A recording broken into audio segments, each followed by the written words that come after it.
দায়িত্বশীলদের অবহেলা। দেখুন, ঈদ এবং বড় বন্ধে দুর্ঘটনা আমাদের দেশে নতুন না, কখনো হয়তো বেশি, কখনো হয়তো কম।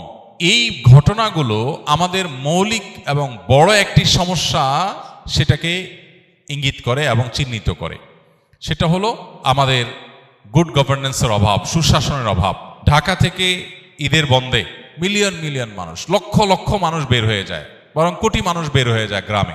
এই যে মানুষগুলো যায় গ্রামে, এত লাখ বরং কোটি মানুষ যে শহর থেকে গ্রামে যায়, এত মানুষের যাওয়ার জন্য পর্যাপ্ত গাড়ি এবং সেরকম প্রশস্ত রাস্তা, সেরকম ব্যবস্থাপনা আমাদের দেশে আছে না নাই? নাই। তো যেহেতু নাই, সেহেতু এই মানুষগুলোকে সার্ভিস দেওয়ার জন্য বা এই চান্সে কিছু উপার্জন করার জন্য নষ্ট গাড়িটাও রাস্তায় বের হয়। ড্রাইভার একা কত ট্রিপ দিবে, দিতে দিতে 2-4টা ট্রিপ হেল্পার দিয়েও দেওয়ায়।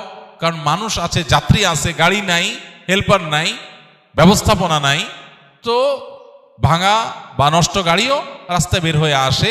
এক্সপার্ট লোকের পাশাপাশি আনায় লোকও বের হয়ে আসে, ফলশ্রুতিতে দুর্ঘটনা ঘটে। আর অনেক কিছু আছে, সবগুলো মিলে দুর্ঘটনা ঘটে। এই যে দুর্ঘটনাগুলো ঘটে, এটা তো নতুন না, প্রতি বছরই হয়। আমরা গা সওয়া হয়ে গেছি, দেশটা স্বাধীন হয়েছে 50টা বছর হয়ে গেছে। এই শুধু একটা সেক্টরের কথা আমরা এখন বলছি, যদিও কোন সেক্টরটাতে আসলে আমরা দেখাবার মতো উন্নয়ন ঘটাতে পেরেছি যে হ্যাঁ আলহামদুলিল্লাহ এদেশে খাদ্যের কোনো সংকট নাই, নিরাপদ খাদ্যের কোনো সংকট নাই। পৃথিবীর অনেক দেশ আছে যারা হয়তো আমাদের পরে স্বাধীনতা অর্জন করেছে বা মাত্র 30-40 বছরের মধ্যে ডেভেলপমেন্ট করেছে, তার আগে তারা আসলে আমাদের চাইতে অনেক পিছিয়ে ছিল। এরকম বহু দেশ আছে যেখানে খাবার নিয়ে আপনার কোনো টেনশন নাই। আপনি দোকান থেকে কিছু কিনে খাবেন, আপনি কোনো রেস্টুরেন্ট থেকে কিছু কিনে খাবেন, আপনি কোনো বাজার থেকে কোনো সবজি কিনবেন, আপনি নিশ্চিন্তে খেতে পারেন যে এটা আপনার সরাসরি আপনার জন্য কোনো হার্মফুল হবে না, আপনার জন্য কোনো রিস্কি কিছু হবে না, এটা আপনি নিশ্চিন্তে খেতে পারেন। কিন্তু আমাদের দেশে কোন জিনিসটা আছে নিরাপদ খাদ্য আমরা নিশ্চিত করতে পারি নাই। এক ঢোক পানি পান করব, নিশ্চিন্তে এই পানিটা পান করতে পারি, এতে আমার শরীরের প্রয়োজনীয় মিনারেল যা যা দরকার আছে সবকিছু এটাতে আছে, এটাতে ক্ষতিকর কিছু নাই, এটুকু নিশ্চিত আমরা আজ পর্যন্ত করতে পারি না। নিরাপদ ঔষধ, যে আমি সারা দেশে যে কোনো জায়গা থেকে মেডিসিন নেব, মেডিসিনটা নকল হবে না, ডেট এক্সপায়ার্ড হবে না, এবং এটা 2 নম্বর হবে না, খারাপ কিছু হবে না, এটুকু নিশ্চিত, এই গ্যারান্টিটুকু আমরা আজও পর্যন্ত দিতে পারিনি মানুষকে। কোন জিনিসটাতে আমরা আসলে খুব ভালো কিছু করতে পেরেছি, এটা আমাদের দুর্ভাগ্য ছাড়া কিছুই নয়। আমরা আল্লাহ তাআলার কাছে যেমন ইস্তেগফার করা দরকার, সেই সাথে আমি মনে করি যে আমাদের এই সব সংকটের সমাধানে অনেকে অনেক ভালো ভালো আইডিয়া দিতে থাকেন, অনেকের কাছে অনেক ভালো আইডিয়া আছে, সবগুলো নির্ভর করে গুড গভর্নেন্স বা সুশাসনের উপরে। আপনি যদি একটা দুর্ঘটনার পেছনে দায়ী মানুষদেরকে চিহ্নিত করে অপরাধের কাঠগড়া দাঁড় করাতে পারেন এবং বিচার নিশ্চিত করেন, তাহলে সেক্ষেত্রে এটি দ্বিতীয়বার ঘটবে না, কমে যাবে। কিন্তু এই যে দুর্ঘটনাগুলো ঘটছে একের পর এক, এগুলোর জন্য কোনো মানুষকে দায়ী করা হচ্ছে। কেউ লাইসেন্স ছাড়া গাড়ি চালিয়েছে, সে দায়ী হবে, তার বিচার হবে, চরম শাস্তি হবে। মিডল ইস্টের কোনো কোনো দেশে আছে, লাইসেন্স ছাড়া গাড়ি চালিয়েছেন, দুর্ঘটনা হয়েছে, কেউ মারা গেছে, আপনার মৃত্যুদণ্ড হবে, কারণ আপনি মানুষ খুন করেছেন। আপনার অনুমোদন নাই রাস্তায় বের হওয়ার, আপনি বের হয়েছেন, এরপরে মানুষ মারা গেছে মানে আপনি খুন করেছেন, আপনার মৃত্যুদণ্ড বা চরম শাস্তি আপনার হবে।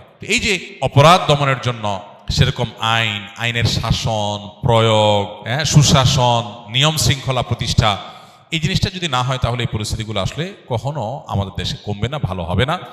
তো এই বছর তুলনামূলক অনেক বেশি হয়েছে, সন্দেহ নাই। এটা সংশ্লিষ্ট যারা আছেন তাদের দায়িত্বশীলতার জায়গাকে আরো অনেক বাড়িয়ে দেয়।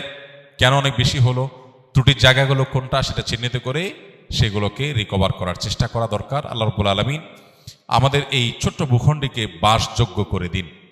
আমরা বের হওয়ার সময় জীবন মৃত্যুর ভয় আতঙ্ক নিয়ে আমাদের বের হতে হয়।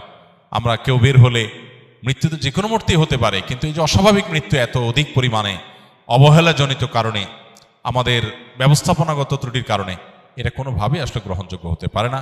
আল্লাহ রাব্বুল আলামিন আমাদের যে সমস্ত মানুষগুলোকে আমরা হারিয়েছি ঈদের বন্ধে বিভিন্ন দুর্ঘটনায়, আল্লাহ তাআলা তাদের সবাইকে শাহাদাতের মর্যাদা দান করুন, ঈমানদারদেরকে আল্লাহ তাআলা মাগফিরাত নসিব করুন, আর শোক সন্তপ্ত পরিবারকে আল্লাহ শোক সইবার তৌফিক দান করুন। যার যায় সে জানে সে কি হারিয়েছে। অতএব এই মানুষগুলোর জন্য আমাদের যেমন দোয়া এবং তাদের জন্য এরকম সহমর্মিতা দরকার, ঠিক একইভাবে আমাদের উচিত সব কিছুর উপরে গুড গভর্নেন্সকে প্রায়োরিটি দেওয়া। একটা দেশ, আমাদের দেশকে যদি বর্তমান পরিস্থিতি যদি আমাকে জিজ্ঞাসা করা হয়, যে কাউকে জিজ্ঞাসা করা হয় যে দেশে যদি একটা কাজ সবচেয়ে প্রায়োরিটির সাথে করা দরকার মনে হয়, সেটা কোন কাজ হবে? তো আমার তো মনে হয় এই দেশকে গুড গভর্নেন্সের আওতায় আনা, সুশাসন প্রতিষ্ঠা করা, এটা হবে সবচেয়ে গুরুত্বপূর্ণ কাজ। এটা হলো একমাত্র কাজ যেটা আসলে অন্য সব কিছুকে ঠিকঠাক করবে। সব কিছু ঠিকঠাক হওয়া নির্ভর করে এই একটা জিনিসের উপরে, গুড গভর্নেন্স থাকবে। এই যে ফেরিঘাটে আপনার গাড়ি উল্টে পড়ে গেল, কেন? এখানে রেলিং নাই কেন? এখানে একটা ভালো রেলিং কেন ছিল না? তাহলে এটার জন্য দায়ী কারা? কাদের দায়িত্ব ছিল এটা দেখভাল করা? এই রিস্ক এখন হয়েছে, আরো আগে হতে পারত, পরে আবারও হতে পারে। যখন হয়ে যায় তখন আমরা হাউতাশ করি, এরপর আবার যা তা থাকে। তাই সংশ্লিষ্ট ডিপার্টমেন্টের মানুষদের দায়িত্ব থাকে এই মানুষগুলো যারা নিরাপদে বাড়িতে যেতে চায় তারা যেন নিরাপদে যেতে পারে, নির্বিঘ্নে যেতে পারে। সমস্যার জায়গাগুলো কোথায়, চ্যালেঞ্জগুলো কোথায় চিহ্নিত করে। অনেক কিছু হয়তো আমাদের সামর্থ্যে নাই, গরিব দেশ, কিন্তু বেশিরভাগ জিনিসই আছে যেটা আমরা চাইলেই সলভ করতে পারি। দুর্ভাগ্য আমাদের, এগুলোর জন্য কোনো মানুষকে দায়ী করা হয় না। পৃথিবীর কোনো দেশে কালচার আছে কিনা আমি জানি না, যে একের পর এক দুর্ঘটনা ঘটে আর মানুষ মারা যায়, আমরা হাউচাষ করি, এর জন্য কারো মৃত্যুদণ্ড হতে দেখি না, কারো শাস্তি পেতে, উল্লেখযোগ্য শাস্তি পেতে দেখি না। এতগুলো মানুষের জীবন চলে যাবে আর কেউ দায়ী হবে না, কেউ দায় নিবে না। কারোর ত্রুটি এখানে নাই, কারোর বিচার হবে না। আপনি মিডিল ইস্টে চলে যান, সৌদি আরবে চলে যান, আপনি দেখবেন যে কোনো মানুষের ত্রুটির কারণে আরেকজন মানুষ মারা গেছে, তাকে রক্তমূল্য দিতে হয়, না দিলে সে জেলে থাকে আজীবন, শেষ, কোনো রক্ষা নেই। বেশ কিছুদিন আগে সৌদি এম্বাসির ঊর্ধ্বতন কর্তৃপক্ষ, ডেপুটি অ্যাম্বাসেডর পর্যায়ের এক ব্যক্তি আমাদের সাথে যোগাযোগ করলেন যে সৌদিতে এক বাংলাদেশের সাথে এক সৌদি যুবকের কথা কাটাকাটির এক পর্যায়ে গাড়ি টান দিছে, বাংলাদেশি ছেলেটা গাড়ি নিচে পড়ে গেছে, মারা গেছে। এখন যথারীতি গ্রেপ্তার হয়েছে, পালাবার কোনো উপায় নেই। সৌদি নাগরিক, তাদের মধ্যে অনেক ত্রুটি আছে, তারা বাংলাদেশিদেরকে অন্যদেরকে অনেক সময় মানুষ মনে করে না, এই টেন্ডেন্সি তাদের অনেকের মধ্যে আছে। এটা যেমন সত্য, আবার এটাও সত্য কেউ এ ধরনের অপরাধ করে পার পেয়ে যাবে এটা সম্ভব না। সে গ্রেপ্তার হয়েছে এবং তার মৃত্যুদণ্ড ঘোষণা হয়ে গেছে, শেষ, যে কোনো মুহূর্তে মৃত্যুদণ্ড হবে। এখন তার ফ্যামিলি সৌদি এম্বাসির হাতে পায়ে ধরছে যে মৃত ব্যক্তির আত্মীয় স্বজন যদি মাফ করে, শরিয়া দৃষ্টিকোণ থেকে মাফ পায়, প্রয়োজনে টাকার বিনিময়ে হলেও তারা মাফ করতে পারে, যেন মৃত ব্যক্তির আত্মীয় স্বজনকে বুঝে মাফটা আদায় করা যায়। তারা চেষ্টা করছে, যদি মাফ না করে তাহলে মৃত্যুদণ্ডই হবে। সৌদি বাদশাহ এই মৃত্যুদণ্ড ঠেকাতে পারবেন না। এ হলো আইন, এটাই হলো শরিয়ার বিধান।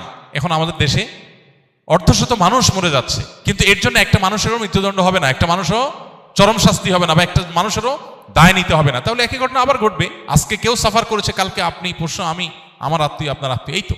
এই জন্য এই দেশে সুশাসন প্রতিষ্ঠার চাইতে গুরুত্বপূর্ণ আর কোনো কাজ নাই। দুর্নীতি বন্ধ, অনিয়ম বন্ধ, আইনের শাসন, আইনের প্রয়োগ, চোখ না দেখে, ব্যক্তি চেহারা না দেখে উপযুক্ত লোককে উপযুক্ত জায়গা বসানো, দলীয় বিবেচনার ঊর্ধ্বে উঠা, এক কথায় রাষ্ট্রের প্রয়োজনকে সবকিছুর উপরে অগ্রাধিকার দিতে পারা। এই কাজটা যদি করা না যায়, সুশাসন যদি প্রতিষ্ঠা করা না যায়, তাহলে এই দেশ কোনোদিন আগাবে না।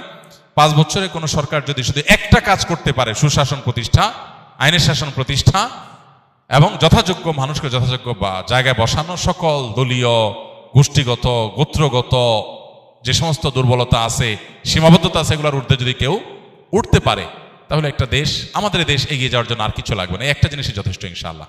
প্রাইভেট সেক্টরগুলো যথেষ্ট ভালো কিছু করতে পারে, শুধু গুড গভর্নেন্স প্রতিষ্ঠা হলেই, ব্যক্তিগত প্রচেষ্টায় বা ক্ষুদ্র ক্ষুদ্র প্রচেষ্টায় দেশ সোনার দেশে পরিণত হতে পারে। আল্লাহ